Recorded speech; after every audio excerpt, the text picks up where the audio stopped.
Hey guys. So, I just want to share this with you, honestly, because you're because you're cool, and I wanted to share it with you. But honestly, it's about you.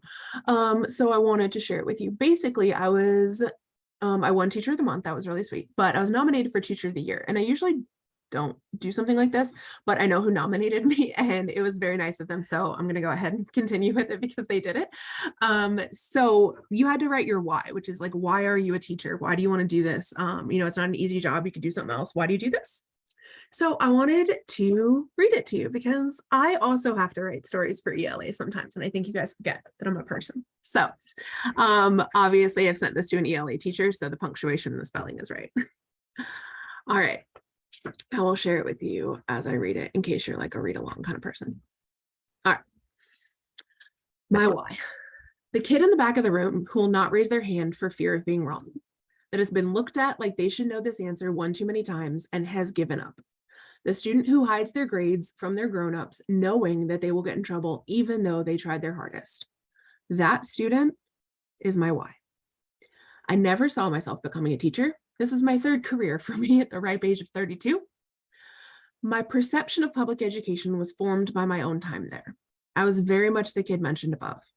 I was diagnosed with every learning delay in the books. I was in speech therapy, small groups, and co-taught everything. With all these grown-ups and all this support, it was all directed at how I could mold myself and change who I was to meet the world around me, not the other way around. No one ever presented the idea that I could be exactly who I am and still be successful. I did not feel like I had a teacher, a counselor, or an administrator who wanted me to be an independent and critical thinker. I was supposed to walk in the right line, stay quiet, and follow the directions. These are not my strong suits. When I took control of my own education at the age of 22 after dropping out of college to avoid academic probation, I began researching education and the different ways people obtain it. It was there I found the story of the first school board. In 1902, John Rockefeller established the first general school board. His personal philosophy on education is that, quote, I do not want a nation of thinkers, I want a nation of workers, end quote. I cannot think of a more dire fate. A world without critical thought, without thought-provoking conversations, art, and music will see culture cease to exist. It became a very long journey to undo this philosophy at its root. I began my career educating the older generation about their heart health and how to rehabilitate their circulatory system after major surgery.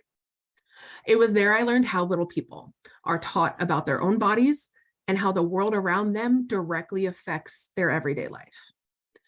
Through a crazy hop, skip, and a jump, I ended up substituting for some extra cash on the side.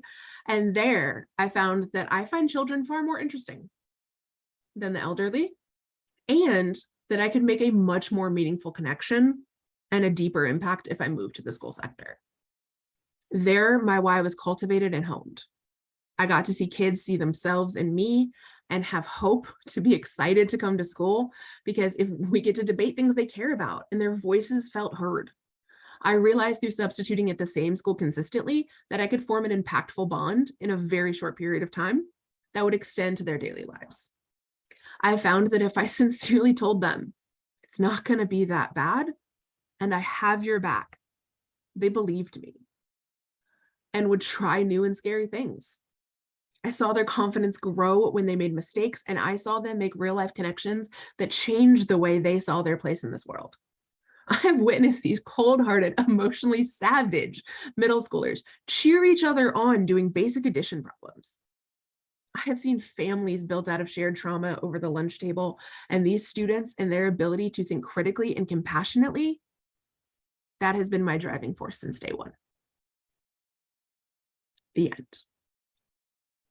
So I would like to remind you that you are my why.